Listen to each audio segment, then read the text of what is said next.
क्या आपको मालूम है हम इंडियंस का 20 CR एंड अबव का लॉस होता है वीज़ा रिजेक्शन की वजह से। क्या आपका भी वीज़ा रिजेक्ट हुआ है और आपने भी लॉस खाया है?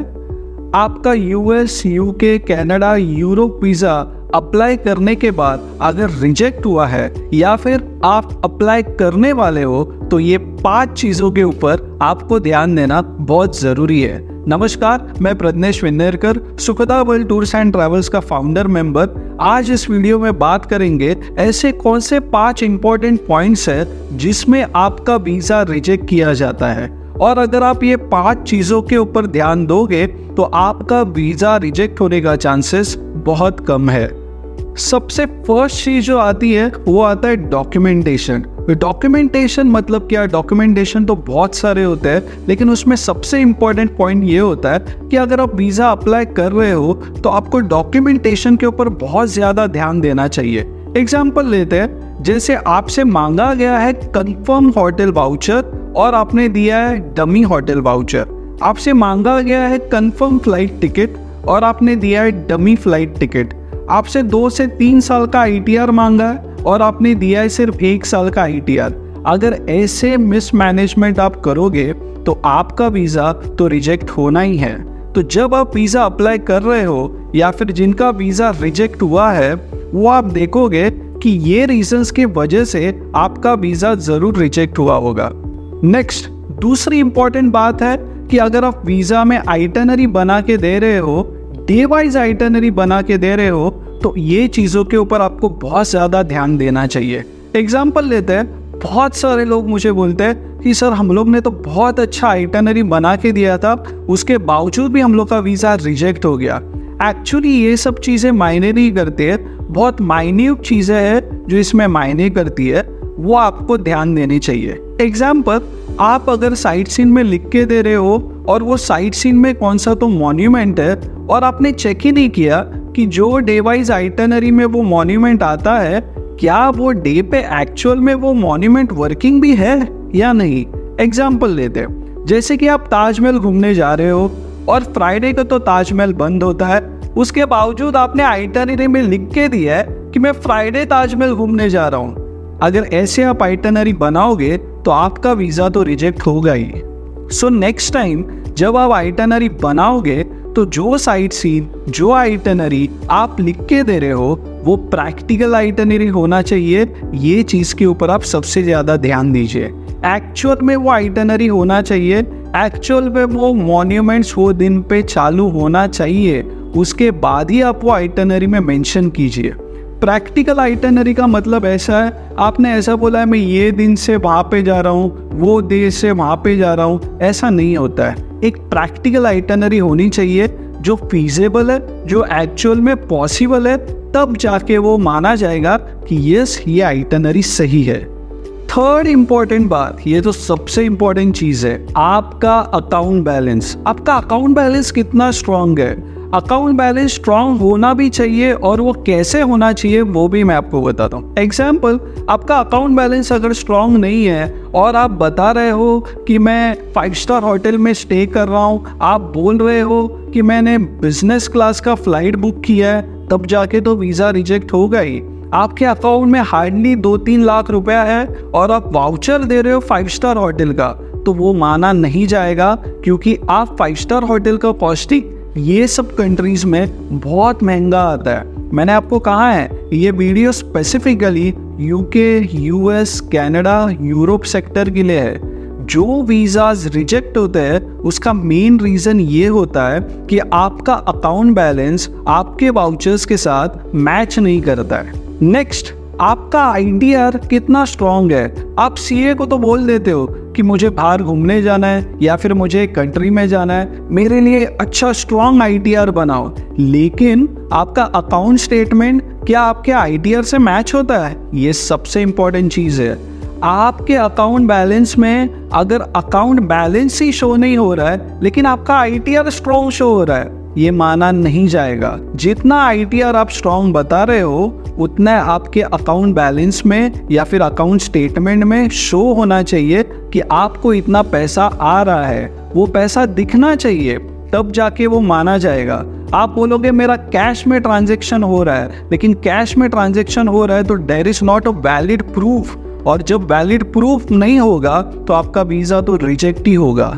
चौथी इंपॉर्टेंट बात, अगर आप एम्प्लॉय है तो आप लीव सैंक्शन लेटर तो आपके एम्प्लॉयर से ले लेते हो, लेकिन क्या आपका सैलरी आपके अकाउंट बैलेंस से मैच होता है? एग्जाम्पल लेते हैं, आपने सैलरी तो शो किया है 40,000, लेकिन 40,000 आपके अकाउंट में शो ही नहीं हो रहा है। जब वो 40,000 शो होगा ही नहीं तो माना कैसे जाएगा कि आपका सैलरी 40,000 है? वो माना कैसे जाएगा कि आपका सैलरी 1 लाख है?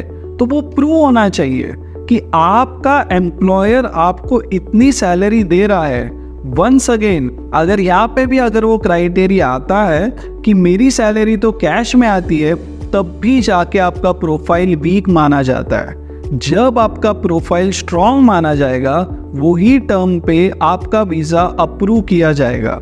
अगर आपको प्रोफाइल स्ट्रॉन्ग शो करना है तो आपको ज़्यादा से ज़्यादा वाइट ट्रांजैक्शन शो करना बहुत ज़रूरी है। जितना कैश ट्रांजैक्शन आप बोलोगे, लेकिन वो प्रूव तो नहीं हो रहा है, और जब वो प्रूव नहीं होगा तब आपका प्रोफाइल वीक माना जाएगा और आपका वीज़ा रिजेक्ट कर दिया जाएगा। फिफ्थ इंपॉर्टेंट बात, last but not the least, travel history. ये कहाँ पे भी लिख के नहीं आएगा कि कोई भी कंट्री बोलता है कि मुझे ट्रैवल हिस्ट्री चाहिए, ये रूल में लिखा हुआ नहीं है, लेकिन मैं आपको बोलता हूँ ये सबसे इम्पोर्टेंट पॉइंट है। आपका ट्रैवल हिस्ट्री बहुत मैटर करता है। एग्जाम्पल लेते हैं, हम इंडियंस है, बेसिकली एक इंडियन, बेसिकली मैं मैक्सिमम बोल रहा हूँ, सबके लिए मैं नहीं बोल रहा हूँ, मुझे पता है, लेकिन मैक्सिमम इंडियंस अगर इंटरनेशनल कहाँ पे घूमने जाते हैं तो पहले हम लोग थाईलैंड, सिंगापुर, बाली, श्रीलंका, मैक्सिमम दुबई ऐसे जाते हैं। अभी समझिए, अगर मैं अगर वीज़ा के लिए अप्लाई कर रहा हूँ और मेरे पासपोर्ट में कोई ट्रैवल हिस्ट्री शो नहीं हो रहा है और मैं वीज़ा के लिए अप्लाई कर रहा हूँ यूएस के लिए, तब तो डाउट आएगा ही, क्योंकि मेरा ट्रैवल हिस्ट्री भी नहीं है। एक बेसिक इंडियन ये सब कंट्रीज फर्स्ट जाता है, उसके बावजूद मैंने तो ये ट्रैवल भी नहीं किया है और डायरेक्टली मैं यूएस का वीज़ा अप्लाई कर रहा हूँ, तब जाके ये सब चीज़ें आपको वीज़ा रिजेक्शन के लिए बहुत मेजर पॉइंट्स होते हैं। तो आपको ये देखना है कि आपका ट्रैवल हिस्ट्री भी अच्छा स्ट्रांग होना चाहिए। अभी ऐसा मत सोचो कि आपका ट्रैवल हिस्ट्री स्ट्रांग होना चाहिए इसलिए आप अगले महीने थाईलैंड गए, उसके अगले महीने सिंगापुर गए, उसके अगले महीने श्रीलंका गए, ऐसा नहीं होगा। इन जनरल जितना इनकम आपका शो हो रहा है वो आपके ट्रैवलिंग को मैच होना चाहिए। इसका मतलब आपके ट्रैवलिंग में थोड़ा गैप भी होना चाहिए, जैसे कि 2-3 महीने का गैप दे दो, 6 महीने का गैप दे दो, जो आपके इनकम को मैच कर रहा है कि मेरा इतना इनकम है इसलिए मैं इतना ट्रैवल कर पा रहा हूँ। अगर मेरा इनकम नहीं है और डायरेक्टली मैं हर एक महीने इतने सारे कंट्रीज घूम रहा हूँ, तब जाके वो ट्रैवल हिस्ट्री माना नहीं जाएगा। ये माना जाएगा कि आपने ये ट्रैवल हिस्ट्री जानबूझ के क्रिएट किया है वीज़ा मिलने के लिए। ऐसे केसेस में भी आपको वीज़ा नहीं मिलेगा।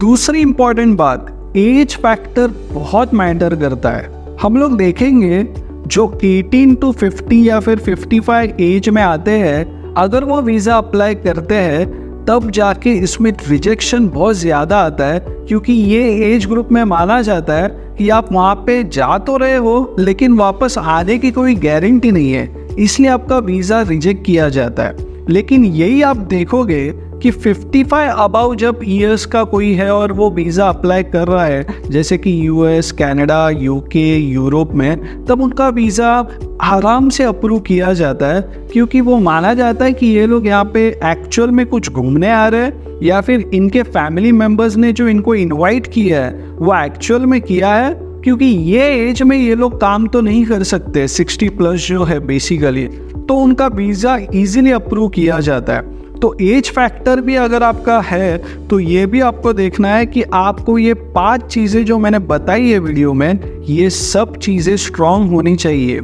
तब जाके आपका प्रोफाइल स्ट्रांग बनेगा, और तब जाके जब आपका प्रोफाइल स्ट्रांग बनेगा तब जाके आपका वीज़ा अप्रूव होगा। मुझे मालूम है ये वीडियो देखने के बाद आपके माइंड में ज़रूर आया होगा कि यस, ये 5 में से मेरा एक कौन सा तो गलती हुआ है, इसलिए मेरा वीज़ा रिजेक्ट हुआ है। या फिर आप वीज़ा अप्लाई करने वाले हो तो ये 5 चीज़ों के ऊपर सबसे ज़्यादा ध्यान दीजिए। ये मैं इसलिए बोल रहा हूँ क्योंकि ऑलरेडी बहुत सारे लोग ये सब चीज़ों के ऊपर ध्यान नहीं देते। वीज़ा तो अप्लाई करते हैं लेकिन रिजेक्शन बहुत आता है, और रिजेक्शन आने के बाद आपका लॉस हो जाता है। हाल ही में आपने देखा होगा कि दुबई ने अपना टूरिस्ट वीज़ा का नॉर्म्स बहुत स्ट्रॉन्ग किया है। क्यों स्ट्रॉन्ग किया है? जैसा उन्होंने बोला कि आप लोग को कंफर्म रिटर्न टिकट चाहिए, होटल वाउचर चाहिए, 70,000 अप्रॉक्सीमेटली INR सेविंग अकाउंट में या फिर क्रेडिट कार्ड में पर पर्सन आपको शो करना चाहिए। क्यों शो किया है? क्योंकि बहुत सारे लोग टूरिस्ट वीज़ा लेके तो जाते हैं लेकिन वहाँ पे जॉब ढूंढते हैं, जॉब करते हैं, तो बेसिकली उन्हें ऐसा नहीं चाहिए।